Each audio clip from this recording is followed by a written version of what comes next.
Hi weaving friends, I've got here my Lojan Flex Loom. In case you don't know, I bought this as a rigid heddle loom and then I bought the conversion kit to upgrade it to a 4-shaft table loom, and this is now what Lojan calls their shaft loom.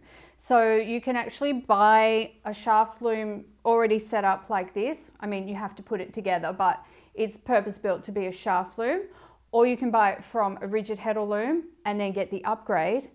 Or another thing you can do is buy it as the shaft loom, and then you can buy like the conversion kit to the rigid heddle loom. All that to say, this can be a rigid heddle loom and it can be a shaft loom. It can be a 4-shaft or an 8-shaft. I've got the 4 shafts. What I'm here for today is I've already got my loom set up as the shaft loom, and I've really been enjoying weaving on that. It's a fantastic table loom option. So feel free to ask me any questions about that if you have any questions, as many of you already have. But what I actually want to do with this loom today is I want to move it back to being a rigid heddle loom, because I need to use it as a rigid heddle loom for a project I have coming up. And so I'm going to convert it back to the rigid heddle loom, and I'm going to show you how to do that because it's super simple, but you might be interested to know, because if you have converted it over to a table loom, I don't want you to feel like, oh, it's too much trouble to go back to the rigid heddle when I want to use it like that. It's really simple and easy, and I want to show you how to do it.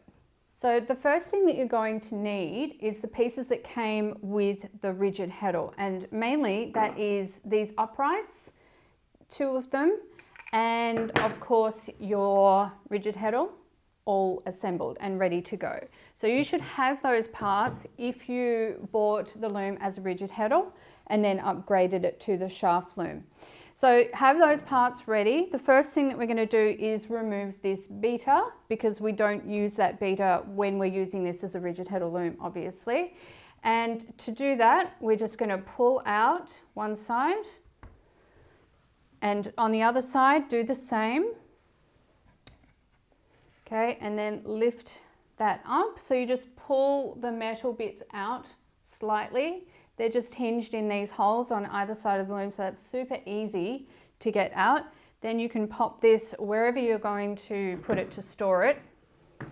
And then of course next we've got this castle to remove, which we don't need to use for our rigid heddle either. I've got my metal rods sitting up there, so I want to take them down so that they don't come clattering down. So the metal rods are for the front and back apron rods. I need them for both the table loom and the rigid heddle loom. Okay, so the castle is attached by these star knobs, and so it's very simple to loosen those off, and these are the same star knobs that you use to set it up as a rigid heddle loom. Exactly the same. 2 of them on that side, and then I'm just going to hold that so that it doesn't go wild on me. Loosen them off on the other side. See how quickly they come out, and yet they tighten up beautifully and hold that castle upright. So I do recommend that you're holding the castle underneath, or otherwise have some sort of support underneath it so it's not going to drop onto the table like it just did. And those are the 4 star knobs.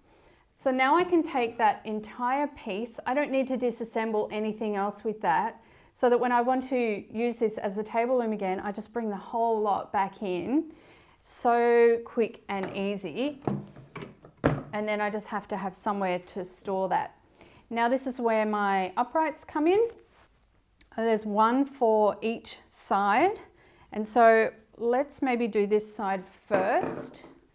So I'm at the front of the loom. The front of the loom is facing me.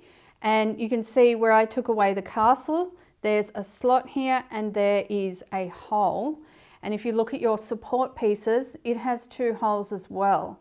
On the other side, you can see the bolts and the screws up here, but those holes align exactly with these 2. So all I need to do is lighten that up, take my star knob, go through the slot first at the top.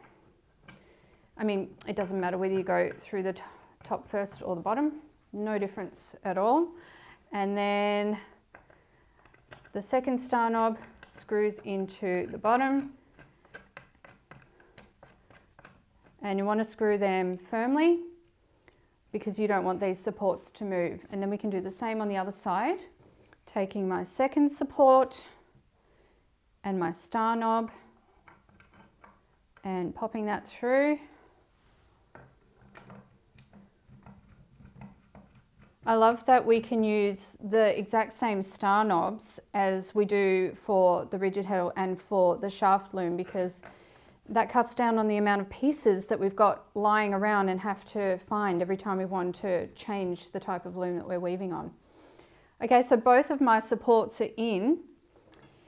Apart from putting in my apron rods, which I don't really need to do until, you know, I actually have a warp or I'm actually going to use the loom, but just to show you, that's the first apron rod.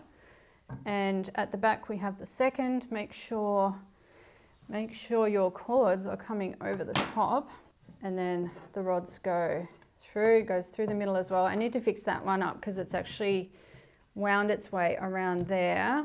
That was my fault because this Texsolve cord popped off the other day, and obviously when I put it back on, I wound it around that beam accidentally. That's an easy fix as well.